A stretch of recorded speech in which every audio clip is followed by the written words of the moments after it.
Hello, everyone, and welcome to The Haunted Ride. I'm your host, Melissa, and thank you for joining me today. I hope you liked our new music. I had a hard time with it. I had a hard time figuring it out and deciding exactly what was going to work. I fell in love with this artist and his music, but he does a lot of soundtrack pieces, and it doesn't really fit with my voice. So I was just like, man, I hope he has something. And so I literally went through every single one of his albums and found this song. And I thought it was good because it's a little upbeat, a little spooky, a little soothing, and a little just like balanced. It's a really, really balanced song. So yeah, I hope you guys liked it. And that should be the theme music for the rest of the episodes, unless something happens and I change my mind or someone comes up with new descriptive words for the show. That's how this all started, I might add. But yeah, I hope you guys liked it. So I hope you had your tea and your snacks. But yeah, we've got some business to take care of before I get into the episode today. So to begin with, if you have a story, send it to thehauntedride.com, or you can email it to thehauntedride@gmail.com. I would love to have it, and I would love to have it on the show. I've got a ton of other stories, but it occurred to me that while this podcast was built for people's stories, not necessarily my own, the majority of it has been my stories. I needed to essentially fill in the time because I hadn't gotten any stories. It occurred to me that if you guys subscribe to the show and you listen to the show, that means that for the majority of the time you've heard my stories. And so it seems a little weird to just bunch everything together and sort of say, oh, now I have listener stories, so let's just only play that. Because it's like, okay, well, yeah, that's what I wanted this podcast to be, but it had to adapt and grow in that time, and it did.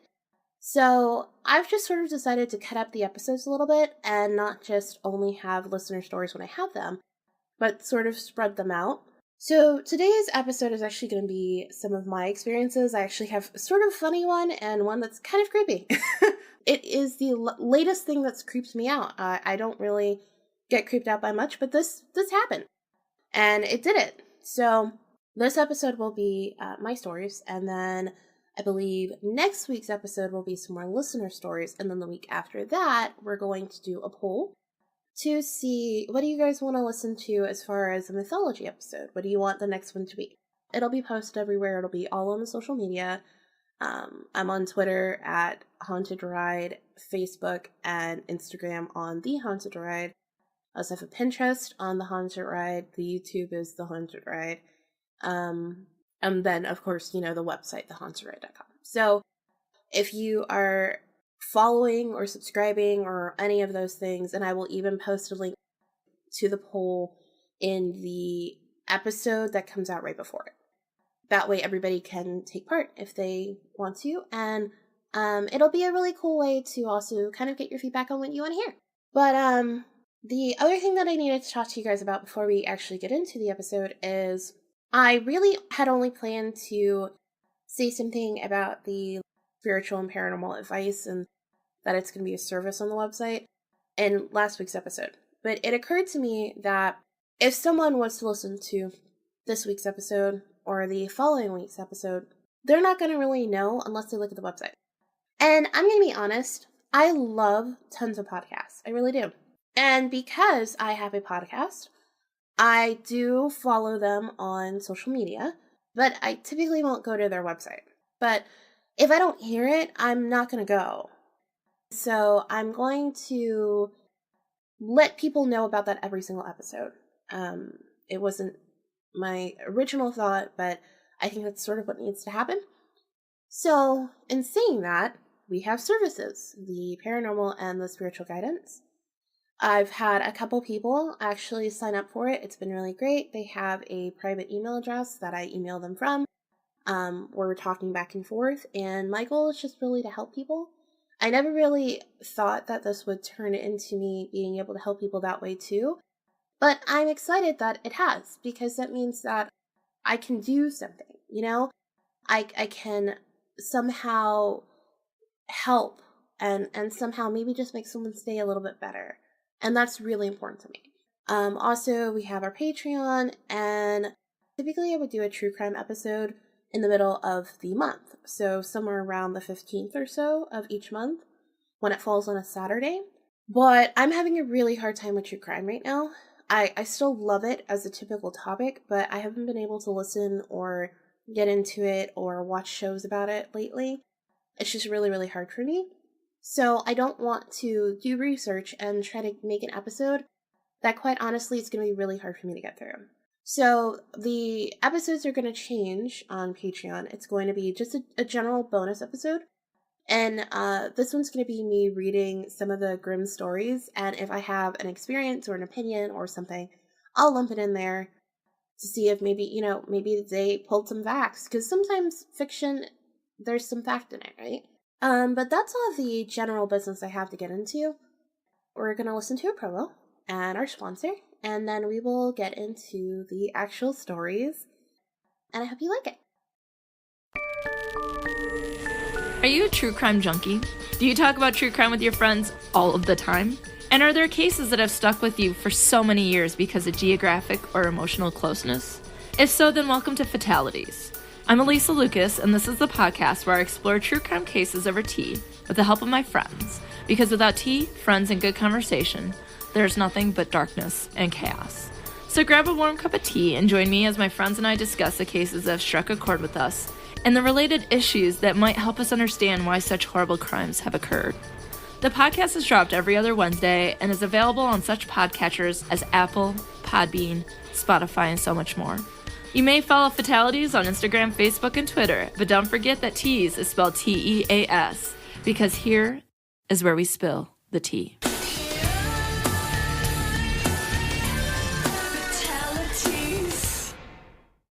Okay, and we're back. Now I wanted to go in order of this, but there's a particular story that I need to explain first, because I sort of teased it before when I was like, yeah, I had something super creepy happen to me. So I have spirit guides, and I'm in communication with them to the point where a lot of the time I don't typically answer them out loud if I'm by myself, but sometimes I do. And I'm sure it seems like I'm nuts. I haven't really done it around people. Like, it's really only when I'm alone. So I'll be talking to them when I'm giving advice. I talk to them when I do the episode sometimes. Like, I just kind of hear them there. And that's normal to me. That's great. Like, I'm really happy that I can hear them. I love them. They're fantastic and I love them dearly. But a couple of weeks ago, I was going through the episode, and at the very end of me saying a sentence, it was me giving advice about something or the other, I immediately heard, mm-hmm. Now, I tend to say, mm-hmm. I'll do it when I'm in interviews, and normally when I'm saying it, it means that I am listening to the person, I'm engaged in the topic, and just to continue. I typically don't do it just as to say yes. So that being that, I don't when I'm by myself. Like, I don't do that. I only do it when I'm talking with someone. So when I heard it, I was like, that's not me. To begin with, that's not me. Like, I know it's not. Because it made no sense for me, when you listen to the sentence, it made no sense for me to immediately say after it, or for me to say it so closely to the audio that I had just finished. Like, it was almost right on top. When I cut it out, I had to be really careful that I didn't cut out my sentence too. And I was just like, okay. And I listened to it a couple times, and I knew who it was, and I knew where it was coming from, and it was fine. It creeped me out a little because, I hear them to myself, or I hear them in essentially my head. So, I know that they're there and I know that they're real, but it's different knowing something's around or real than it is hearing it, like, out loud, where you can't take it away, right? So it's just like, okay, all right, so that happened, so that's it. That's enough. Cool. Well, I got an email from someone, and I read the email, and I was going to respond, but I had to not, because I had read the entire email, and I was, kind of gathering my thoughts to make a response, and I get to the last paragraph. And basically, and if you're listening, you'll know who you are, and this is why I didn't respond to your email yet. They said to me, when you said on the interview with Courtney and Andrielle that you record and edit and do everything with this podcast on your own, which I do, they dropped something they had in their hand. And they did that because they hear in the background of my podcast episode quite frequently.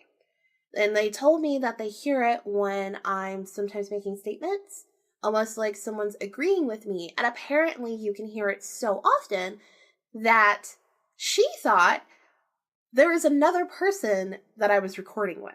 That scared the shit out of me. Because here's the thing.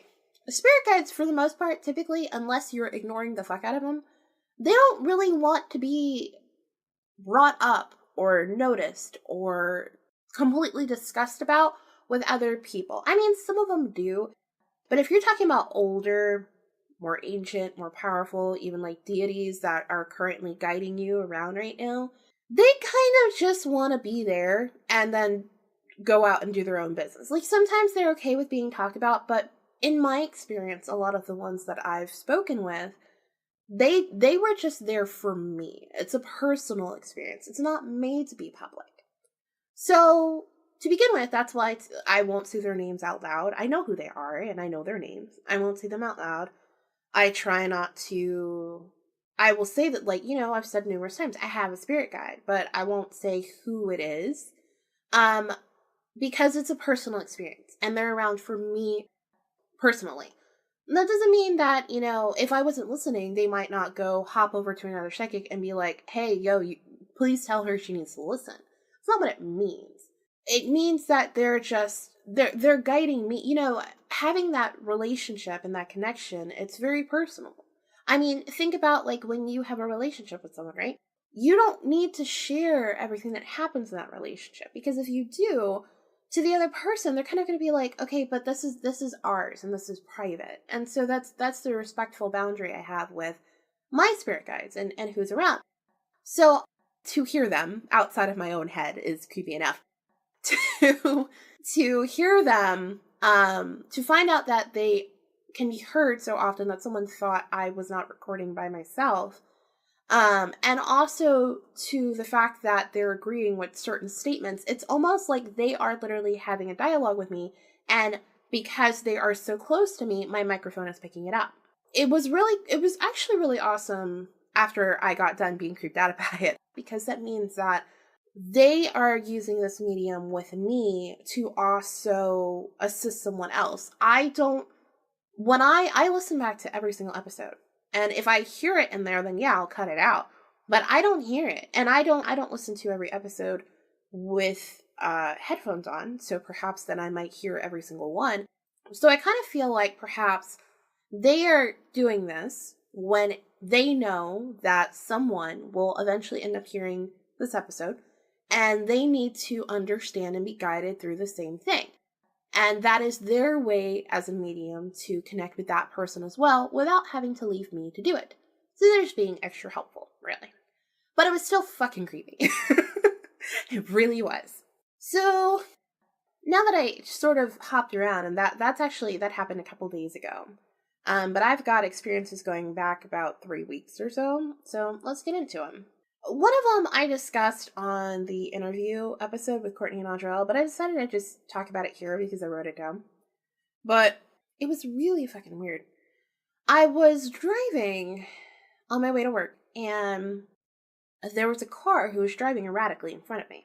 And I couldn't get around him, and I was just like, I'll just make sure that I always give the car space, but just be extra careful around this car. And I saw the car basically is like a green, I can't even tell you, I thought it was like a Camry or something, but it was like a bubble back is the best way I can describe it. Like not a flat back like an SUV or something like that. It kind of looked like a Camry, an older model. and it was dirty. It was filthy dirty. And I remember going like, what the fuck?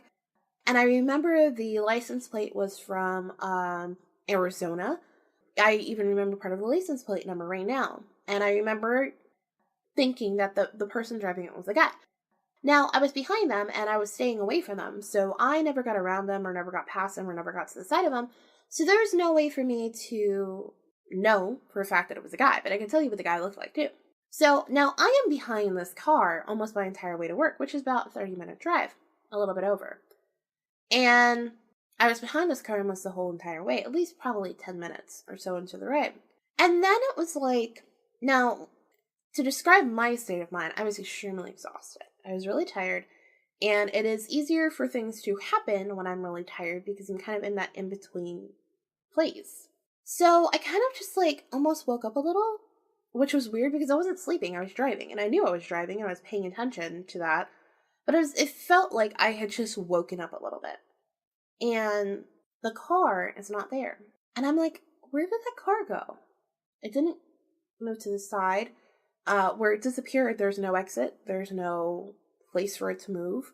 It's a 3-lane highway, don't get me wrong, but all the surrounding cars that I originally saw there about a minute ago were still there, so there's no place for the other car to have gone. Now the person who's driving in front of me is still driving erratically like the other car, but a little more subdued. And their car doesn't look anything like a green Camry that's completely filthy with Arizona plates. Their car is a Florida license plate, and it was a hatchback, not a sedan. And I couldn't tell you who was driving in front of it, but I don't think it was the same man that I saw. And I don't really understand what that was. I don't understand where it came from. You guys, like, I know it's going to sound crazy, or like I was just super exhausted so I was hallucinating, but I don't hallucinate. I've never have, ever. And I know I saw that car, and I remember studying that car so much because of how erratically it was driving that if it was going to cause an accident, I was going to be the first person to call the cops. That's how real I thought this was. I don't know where that car went. Like, I looked everywhere and it didn't have anywhere to go. That particular spot is about a 4-mile drive, and you can't turn off anywhere at all. There was nothing for that car to hide behind, and I don't know if, and I talked about this a couple days ago with someone. Sometimes we're shown things, or we have things happen to us that have absolutely nothing to do with us. We just happen to be the most connected psychic at the time, and that's just who it comes into. So maybe that's the case, but I don't really understand. I'm in Florida. Don't get me wrong, we have people from all over. But Arizona? And it was like the car was dirty, not like it had been driving through mud or something, like it was covered in dust. Like if it was literally driving through a desert. I don't understand what that was. I don't understand why. I don't know what that was. It wasn't a dream. I saw this car in front of me for 10 minutes, and then I just almost snapped out of whatever I was in and realized that wasn't the car there. So that was my first weird experience. So another one is, actually, we got a new person at our job. And comically enough, I actually met her in the elevator, and I had decided I didn't like her. My spirit just didn't align with hers, and I read certain things from her that I knew were going to be a problem. So I didn't really know her, though, and I didn't know that's who was coming onto our team or even coming on our floor. So, because I got off and I didn't really pay another lick of attention to her. And then all of a sudden I just felt like a weird energy around. And then I was introduced to the girl. And long and behold, when we were introduced, the exact same energy that I felt from her in the elevator was still there. And I was like, all right. Essentially, I just kind of thought she was snarky. And that she was going to be just like somebody else on the team. And it was just going to be a problem.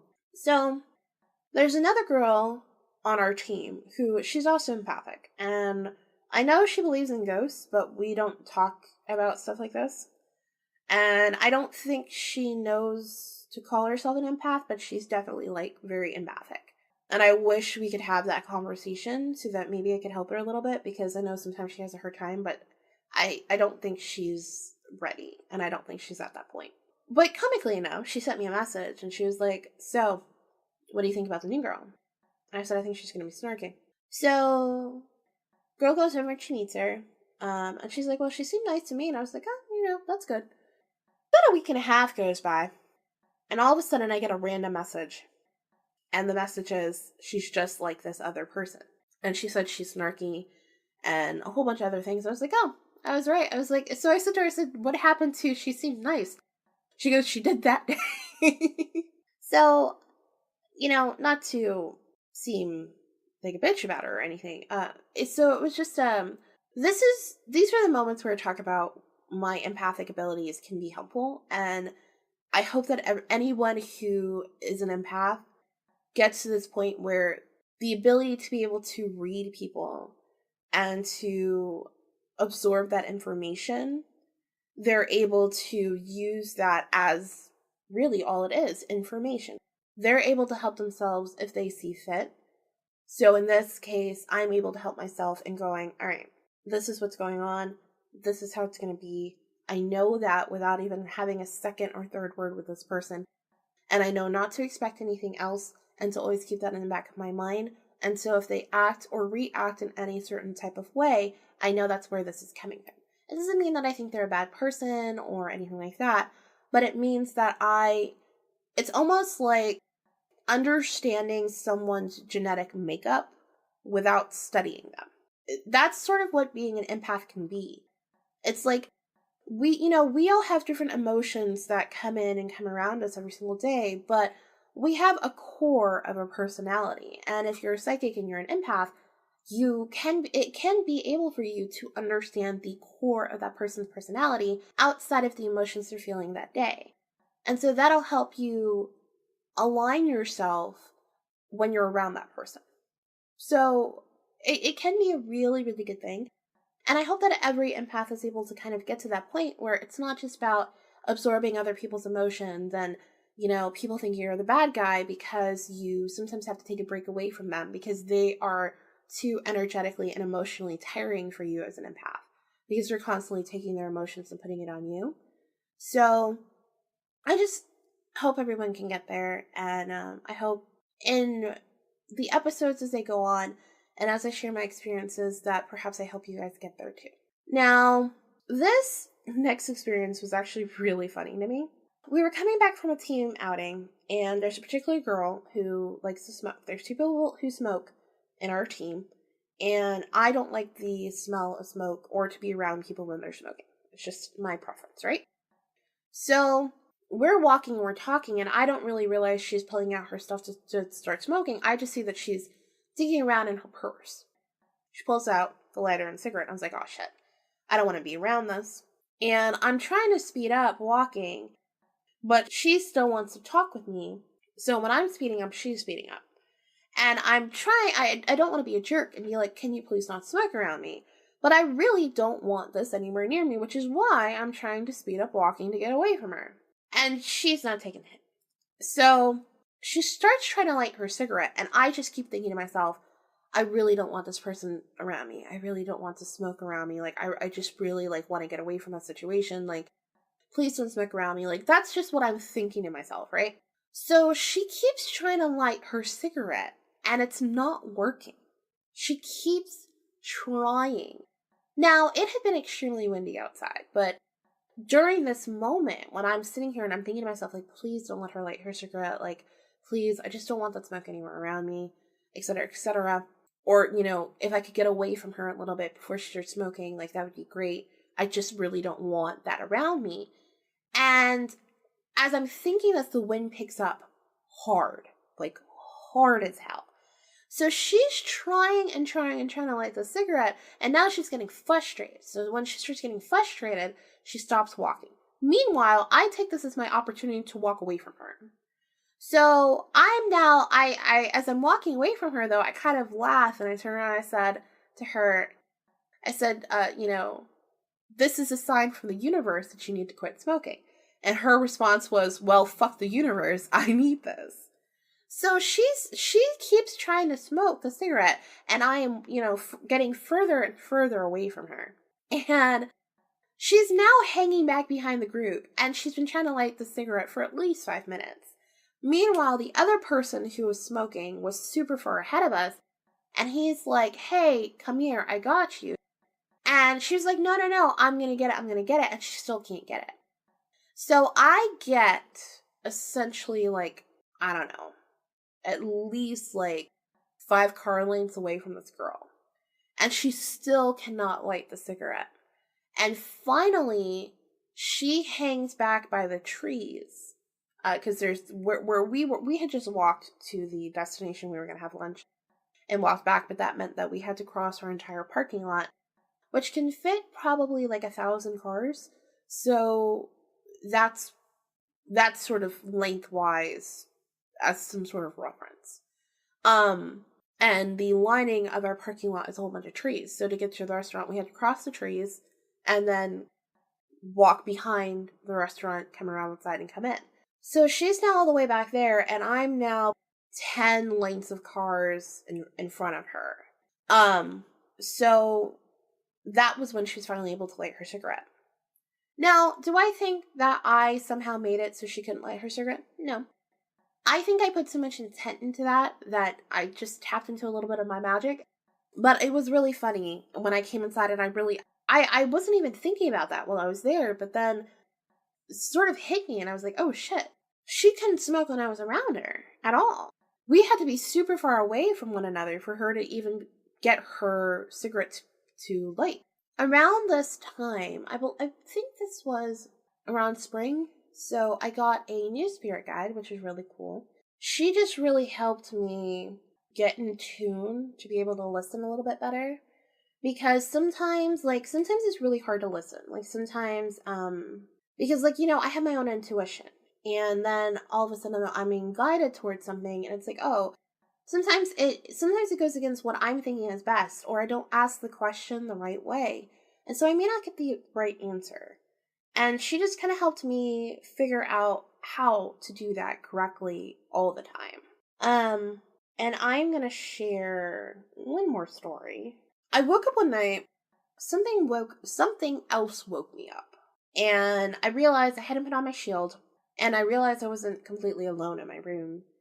And I was laying on my stomach, and I sort of rolled over, and I saw like these little spirits in the corner up by the ceiling that were floating. And they were just scoping me out. But I was so dismissive to them. Even though one of them was a little more tangible than the others, I was super dismissive. I was just like, for real, go away. I rolled over, put up my shield, and went back to sleep. I didn't give them the time of day at all. And they went away. It was literally just like I hadn't put up my shield, and I wasn't doing very well at that time. Like I was in a much darker place. And so I think that it was just easier for something to like come on over and get a little curious. But it's also, like I said, like things can't stay in the house for long if they show up. Like they have to be pretty strong to even show up in the house. So they definitely were strong. I just didn't care. And I was just like, for real, don't interrupt my sleep again. I will banish you, get out my house, and go away. Like that was the tone of my go away. And they did, and it was fine, and I never saw them again, and they didn't wake me up again. So clearly, in my dismissiveness, they were just like, we're not even gonna mess with her. She didn't even give us a time of day. That was so fucking rude. Like, fuck this girl. I think that's the emotion that the spirits had to me. The last story that I have to share with you guys today is, so my guides have been guiding me a lot. I kind of mentioned this earlier. They've just been guiding me a lot every single day, and through different things that I've been doing throughout the day, and where to go, and if I don't completely know if I can do it right then or not, like they'll let me know, or they'll just harp on hints to let me know that'll happen throughout my day or my life, and I'm just like, okay, I get it, thank you, I'm sorry, I'll go. Like, I get what you're trying to say, and I'll do it now, right? So the other day, this new restaurant opened up at my job, and I said, okay, well, I wasn't planning on trying them because I just thought the whole concept was weird, but I was having a really, really tough day, and I said, okay, you know what, I will go here as a reward to myself for getting through the day, because I didn't really think I was going to be able to do it. So I make a to-go order, and I can't even find like the place's location. But I had found a website which apparently you could place an order on and have them deliver it to you. And because of that, I was able to get the restaurant's phone number and a picture of the restaurant. So I said, okay, so where my job is, we have a restaurant area on the right to the side of our job. So earlier when I was talking about we had to cross through the trees to get behind this restaurant, there's a whole little outdoor shopping district over there. So we have that. And then we have another one to the left in front of our building. So I said, okay, based on the picture of that was taken of this restaurant, it should be on the right. It shouldn't be on the left, because that's the colors of the buildings over there. So I go over there, I pull out, and in my head I hear go left. And I'm like, no, the place is right. So I turn my car, and I'm sitting here, and my spirit guide is like fussing at me. Like literally like mumbling underneath her breath at me because I'm not listening. And I'm like, but the color of the picture said this. It has to be over here. It can't be over there. I don't know why you want me to go left so badly. So I turn into the shopping place, and I can't find the restaurant at all. And I'm like, where the hell is the restaurant? I can't find it. So I park my car, and I just look at her, and I'm like, for real? Like, basically, I have a backseat driver, and I'm just like, I don't know where this place is. So she doesn't say anything to me, and I am going through, and I do some searching and digging, and I find the address for the place. And so in Google Maps, I say, give me the directions to such and such a place. So it tells me, okay, you have to go here, and it kind of like does this whole like rerouting, spinning around in a circle thing, because I've got to kind of go in a circle in order to get out the parking lot of this shopping restaurant district. And it tells me, okay, you come up here and you pull this way, and I do, and it goes make a left. I feel the snarkiness coming from my spirit guide right now. So I make a left, and I go down, and it's like, turn here, and I was like, why the fuck would I turn there? I'm not gonna turn there. So then it tells me, turn here. And I do. And it turns out that the restaurant is actually, one, not as big as I thought it was, and two, the picture that they had is completely wrong. The restaurant is exactly on the left, in front of the building, and it is in between a whole bunch of other tiny little places, like a ice cream place, and a snack place, and a chocolate place, and a toys. Like, it's all in between there. You have to park your car in the circle, get up, and walk out, and walk into the restaurant. And I was just like, really? So I get in the restaurant, and I don't hear her say anything. I feel her judging me right now very, very harshly. But I won't say anything. I pick up my food. And she wanted me particularly to get a mango smoothie. I love mango. She really wanted me to get one. So I got it as a I'm sorry for not listening to you thing. So I come back. This sounds ridiculous, I know, but wait till the end. So I come back. I get in the car. I've got my mango smoothie. Mango smoothie was amazing. I pull out, and I'm going back down, and she now is guiding me where to go to be able to get out, because where I am now is on a slightly undeveloped road, and I've never been back here, and so I don't know, because both of the districts are still in construction. So I don't know exactly really how to get out. I mean, I know where I was and how to get back there, but I also believe, like, if I just listen to her, because she was right last time, that I'll be fine. So she's like, okay, make a left, like, whatever. And she's like, I make a left, and I'm driving a little bit, and I hear her say to me, if you would have just listened to me, I told you. And I was like, yeah. And she said something else, and so I called her a smartass. Right as I call her a smartass, my car goes flying. Now, let me explain what happened. Apparently, there was a speed bump. It was not like a normal speed bump. It was like a brick walkway. And they hadn't put the sign up that there was a speed bump there. So the brick walkway is just basically bumped up a little bit for pedestrians walking. So if there's puddles or floods or whatever, like, they can still walk a little. And I had gone over this little railway thing 45 miles an hour. So my car, when I say flying, it's not like, I didn't turn into like the latest action movie. I mean, like, it's kind of when you go over a bump or the railroad tracks too fast and you kind of come up and you come back down. It was that. And so that happens, and I hear her laughing her ass off at me, and I'm laughing, and I just go, touche. Like, that's all I could say. That's all I could say was touche. Because if you were to sit down and you were to say, I talk about this with you guys all the time, think logically. And if you can't fit something into the normal box, and that means that it's outside of the normal box, which means it's paranormal, it doesn't mean it's ghost, it doesn't mean it's spirit, it doesn't mean anything like that, it just means it doesn't fit in the normal box. So, if we were to sit here and go through this whole entire situation, in the normal box, I didn't know where the restaurant was.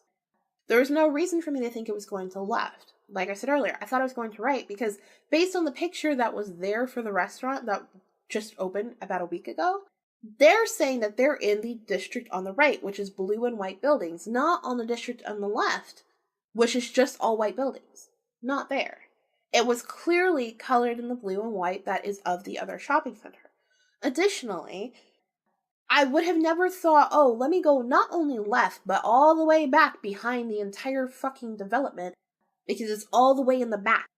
I didn't know that. I don't go over there. I've gone over there once, and that was 6 months ago. So that is actually all I've got for you guys today. I hope you enjoyed the episode. Since we talked about all the business stuff in the front, I don't have any business stuff for here. I think we can just jump into the thing that I've learned this week. So the thing that I've learned is, if you're going to bring something into your home, you need to be connected with it. I think that works well with anything, right? Like when we go out somewhere and we look at something, we pick it up because we like it. We don't just pick it up because it's a property or it does something. There's a connection there. There's a factor there in us that goes, this thing would be perfect in here, and it really fits me and it feels like me, and so I'm going to bring it in my home. And that works with shopping and food and anything that you really do. But in the place that I mean it is crystals. So I've been really wanting to go to a metaphysical store. I've been really guided to go to one. The tarot card deck that I have is one I picked out when I was younger. And it's great, and it's perfect, and it's lovely, and it does a good job of holding my energy right now, but I need a stronger deck. I've sort of ascended past the deck, and I just need a stronger one. Now, I don't know anything about oracle cards or shaman cards, but I also seem to be slightly attracted to those too. So I need to do some research and figure out if I like them. But I'm not going to get a tarot card deck unless I feel connected with it somehow. Like, I feel like this is what I need right now. And so I've been searching, but I haven't been able to find something. Where I live, there isn't a metaphysical supply store either. So there's one in the city before mine and one in the city where I work, but it closes pretty quickly after I work. So I kind of not really sure if I want to go there. But I seem to be really guided to go there. However, I didn't. I didn't go there because I said, okay, I'm going to this other city on Saturday. I'll go to one there. And as I was scrolling through, my spirit guide said, this is the one you need to go to. The particular one I need to go to, the parking would have been terrible. And it's right in the middle of downtown St. Augustine. And I know where to park, but because I don't know that particular location, I can't necessarily say that the closest parking spots that I know are close to the area. And I was tired and planning on doing other things, so I didn't go there. I went to another one. Now, it's not like they were saying don't go. They just had a particular one they wanted me to go to. The one where I work, and the one of the 3 or 4 in St. Augustine. So I went to a completely different one that I knew parking would be easy to get to, and it seems like pretty much just right off the road, so I could get in and get out, and that would be it. I show up, and I see the girl, and immediately I'm like, okay, I think that's the owner. 2, she seems pretty nice. And 3, I don't know how I feel about her, or if I'm going to find what I need here. But I'm here, so at the least, I can pick up some incense, right? That was my thought. So I come in, and she's very nice, very sweet. And somehow, in the in-betweens of me being there, she starts telling me all about her life, which this is not the first or the second or the third time this happens. This happens all the time to me. But when she's telling me about her life, she's also trying to sell me on crystals. And I keep telling her, I'm not picking a crystal unless I feel connected to it. I've only felt connected to a crystal once in my life. And I felt connected to a second crystal somewhat at a place that's actually here where I live. But she does readings, so I'm not even entirely sure she sells the crystals. And I couldn't get her attention long enough to find out, and I wasn't going to interrupt her in the middle of a reading, too. That would be rude. So I didn't go back. I'm probably not going to go back. And instead, I'm just going to see if I can find the stone somewhere. But I really want to get crystals that I feel connected to, particularly for my crystal garden. It's something I've been seeing a lot on Instagram, which always gets me in trouble and gets everyone in trouble. I think Instagram is like the primal place for temptation. So this is where I was like, oh my god, I never would have thought of like putting all these crystals in this cute little mossy garden space, and it would be perfect for my plants and balance and energy and like good stuff, and it would just be great. So but I refuse to bring anything in the house unless I'm connected to it. That includes tarot cards and crystals. But the lady, she brings crystals into her house all the time. And she was talking to me about it, and she was talking to me about she seems to look at crystals as they have a property, which, yes, all crystals do, and their decorative value, which is fine. That's fine if that's what you want to look at it for. But as I'm explaining to this person that it's not what I'm looking for, I'm looking to be connected, and if I don't feel connected, I'm not purchasing anything, she just continues to show me around and show me a couple other things. And I did find one particular crystal. There was an area I kept kind of coming back to, and I found one particular crystal that I did like, but it was way expensive. But in these conversations, me going to the store, all I bought was incense for my family, because I know that they've been looking for some, and this lady happened to have them. That was it. And I get in my car, and I realize I've now been there about 20 minutes. And I was like, this is why you didn't want me to come to this one. It wasn't because it was going to be a bad experience. It just wasn't going to be what I needed and what I wanted and what I needed to get. And I finally sat down and I said, all right, fine. I'll go to the one that you want. But I say all this to say, don't just get something because you think it looks pretty. Get it because it makes you feel something. Now, to further expand on this when it comes to crystals, please don't just get them because they look pretty. If you want to, that's fine. But understand that you're wasting the possible energetic connection that you can have with a crystal that can really help you. I actually have an amazing crystal story for you guys. And I wasn't really going to share any more stories, but I realized, like, hey, this is one. So, here, let's talk about the one and only time I felt connected to a crystal and why it's important that if you're going to get one, you feel connected to it too. I was living in St. Augustine, and I was a teenager. And, we were walking around St. George like we would do numerous times throughout the year when it wasn't too warm. And we came across this particular shop, and I've been to the shop numerous times, and I liked the energy in the shop. But this time, she had a whole bunch of crystals. She sells crystals, that's her thing. She always sells crystals. But I've never really felt anything about any of them. But I was walking by, and I saw this one crystal, and it was an amethyst attached to a dragon on a black necklace. And I wasn't really into jewelry or wearing things around my neck or a black threaded necklace, but I love dragons. And I had other amethyst things, but I didn't really think they were much of anything. They were given to me because they were pretty. But this was different. This was completely different. And I felt something, and I felt connected, and I just felt like this attraction to this crystal that I had to have it. And my mom was walking around and she says to me, she goes, did you find something you like? And I said, yeah, this. She kind of gave me a funny look, and she goes, okay. She's like, well, how much is it? And I asked the lady, and it turns out that it was like $20 or $25, which I thought was pretty expensive, but she said, oh, I'll take off a little bit because we always came in there. So she did, and I got it, and I wouldn't wear it that day, though. I didn't wear it. I left it in the bag. And when I came home, I'd figured out how to charge my jewelry. I would put an intention into each piece, and that's what I charged it with. And with this particular crystal, I charge it for production. If you ask me, to this day, what does amethyst do? I don't know. I can't tell you what amethyst does. I have no idea. I didn't memorize. I have absolutely no clue. I would have to Google it, just like I would have to Google every other crystal or every other meaning or every other color or every other anything else. So I don't know anything about crystals. I charged it with the intention of protection. I wanted it to protect me from some of the things that was going on in my life. And that was just what I felt like I needed to do, so I did it. And after that, I wore that necklace every single day for 3 years. I never took it off. I showered with it. If I went to gym class, I got it all sweaty. I swam with it. I never took off that necklace, not once. And it never broke, which was weird because, I mean, again, it's on a black thread. Thread eventually sort of wears away, which would be another reason of why I wouldn't want the particular necklace, but it didn't. And the dragon wasn't made out of sterling silver or any type of metal that would stay, but it kept together, and so did the little ring between the dragon and the crystal, where I went through a whole phase where every single time I had something with one of those stupid ass little rings on it, it slipped and I would have to fix it with pliers, but I never had to with this necklace. Never gave me any problems, it just stayed there with me. So, we're gonna get into a little bit of a touchy subject here, but there was this girl at school. She kept asking me to take her home when we would get out early.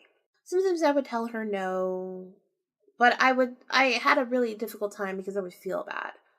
And so I would call my mom and I would ask her, and she would say no. And this one particular day, we got out super early, and I mean hours. Like, I had work later on that day. And it was supposed to be right after, like, I would have had enough time to finish up at school, get to work, and that was it. And we got out hours before. So she didn't have a ride, and she didn't have any way to get home. So I said it to my mom, and I know that I said it in a way of which made her a little sympathetic. And she said, okay, yeah, just call me when you get there. Now, mind you, my school was 15 minutes or so away from the house, and this girl told me she was about 5 to 15 minutes away from the school, which is a large range, but I figured traffic, things like that, and that was all it was really going to be. But that means that I was going to be potentially 30 minutes away from my house. Well, I began driving her through this area called Nocatee, and if you're from Florida or you've ever been to Ponte Vedra, and you went through Nocatee, it's a winding road. It winds all through trees and forestation. And at this time, they didn't have it as mapped out as they do now. It's still freaking confusing. And it was even more so then. So we're driving. And again, she told me it was only going to be 5, maybe 15 minutes. But I've now been driving for over 20 minutes and I'm pissed. And I'm getting more and more mad to the point that I'm at this point that I'm about to kill her. Or I'm going to have to take her home. Or I'm going to have to take her back to school. Because I can't deal with this anymore. Like, you lied to me, and you took advantage of me, and I don't appreciate that.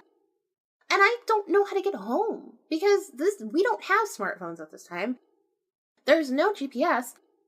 And the only thing I have is that I'm good with maps and good with little markers, and so I made markers in my brain. But there's construction, and you never know what's going to change. So I get her home 30 minutes later, and she gets out the car, and she's trying to be nice to me, and I basically tell her to get out the car. Because I'm pissed. I call my mom, and I let her know what happened, and I tell her I don't know where I am. And my mom's pissed because she had a bad feeling about it, but she let me take her. The girl lied to me. I'm upset, and now I have to try to figure out how to get home, and I don't know how or where I am. But I tell my mom I can do it. I can figure it out, and I'll get home eventually, and I'll be fine. And she just says, okay, well, call me once you do. Okay. So I start going through all the markers that I had left. A gas station is on the street where you have to turn, or there's this road, and this is the name of it, and I'm really good with that. I'm really good with that to this day, but as I'm going, I get to this one spot, and something's screaming at me, you need to turn here, and I don't do it because I'm doubting myself, and at this time, I had closed myself off from the supernatural, and so I just thought it was me thinking so strongly that this is where I needed to go, that this was the last stop, because it was. After this, I would be on the main road, and then I would be fine, and I would be then passing the school, and I would be home. That's it. I don't turn there. Because my marker was the amount of construction and a sign, and I see the amount of construction, but I don't see a sign.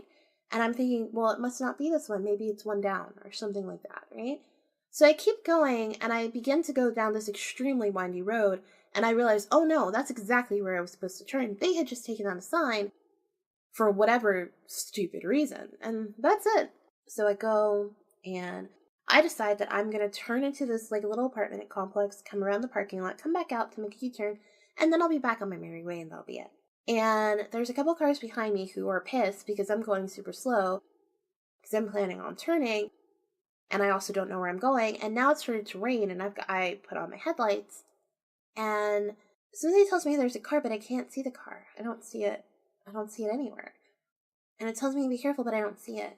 And then I begin to turn, and then all of a sudden my car spins around. And what happened was I had been T-boned by another car. Now, when this happened, I was driving a 1993 Nissan Altima. What I got hit with was a brand new 2008 Ford Expedition. The woman, I have a habit of when I turn, I look in the direction that I'm crossing. So if I was making a left, I'm now, as I'm going left, looking right. I see the car coming to me.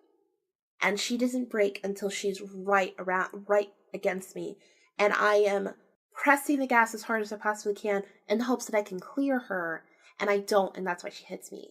And she hits me from my engine to my trunk, spins my car around, and had been speeding and going so fast that after she hits my car, she hits a fence, and that's what makes her stop.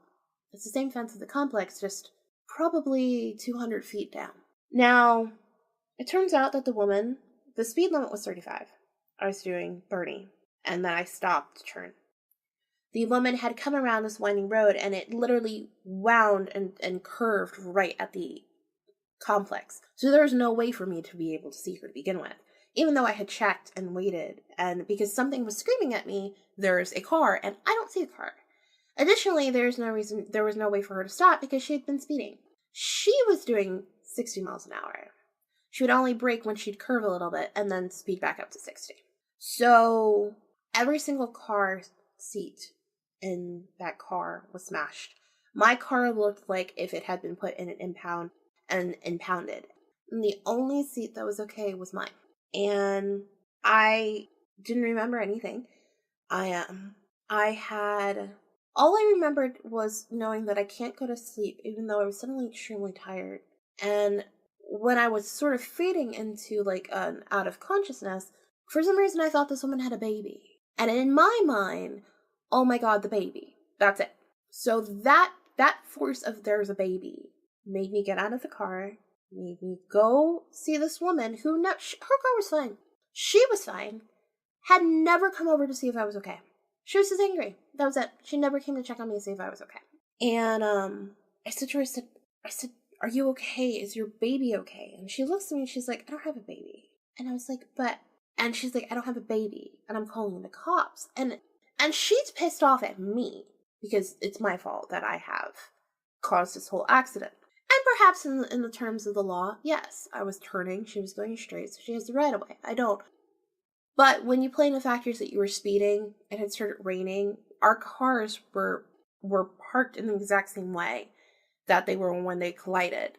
My car had the windshield wipers going and my headlights on. Hers did not have her windshield wipers on or her headlights on. So again, like even as a light, there was no way for me to see this woman at all. And I call my mom and I tell her like I've been in a car accident, and she is freaking out and tells me that because they asked me, do I need an ambulance? And I said, I don't know. And she said, go in the hospital because you don't know if something's wrong.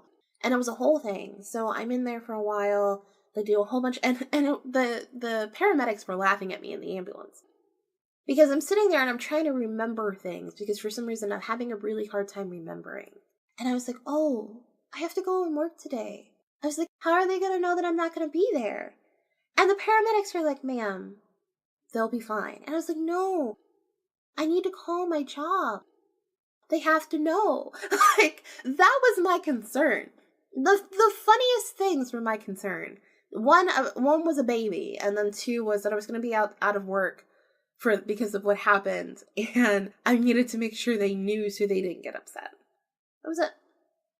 So I get there, I get to the hospital, we have a whole conversation to do a whole bunch of x-rays, so on and so forth, blah, blah, blah. I come home that night, and I sit on my bed, and I'm like, whoa, thinking to myself, like, I just had this accident, and I'm okay for the most part. I mean, I'm bruised, and I'm having a hard time remembering things, but I'm okay. And then I hear clink, and I look down, and in my lap, I still have the dragon on, but the amethyst has now fallen off. And I just knew, as crazy as it sounded, that necklace saved my life. I knew it. I knew it. Now, when I tell this story, I was just in a car accident. The necklace could have gotten hit, but the reason why I had so much bruising is because the car didn't have airbags. And nobody knew, because my mom bought the car for me from a friend of hers, and the friend of hers told her it had working airbags. It didn't. It turns out that as the car spun around, I had hit either the door or the steering wheel. My seatbelt had pulled me back, and that's why I had bruising. So my necklace actually never got a chance to hit anything. Ever. My head did, but my necklace didn't. And I mean, it was a longer necklace. It sat somewhere. If I had on a typical t-shirt, it would be underneath the shirt. That's how long it was. And I'm talking even like a camisole or a tank top or something like that. It would be underneath the necklace or underneath the shirt. So, yeah, I mean, logically, perhaps, just from the day and everything, it would have gotten broken. But if that's the case, that would have happened when I had to take off all my jewelry for the x-rays. It still was together then. And the crystal itself didn't break. It just fell away from me. Almost like I've done my job. And to this day, I wouldn't touch the necklace or the crystal, really, either one, because I just felt like it had done its job for me, and now it was time for someone else. But if that doesn't make you stop and say crystals aren't just decorative, that maybe they have an energy, and maybe you should have a connection with them or connection with anything that you buy, I don't really know what else will. And so with that, have a good day, have a good night, take care, love each other, and love yourselves. And as we always say, don't let the ghost get you. Bye.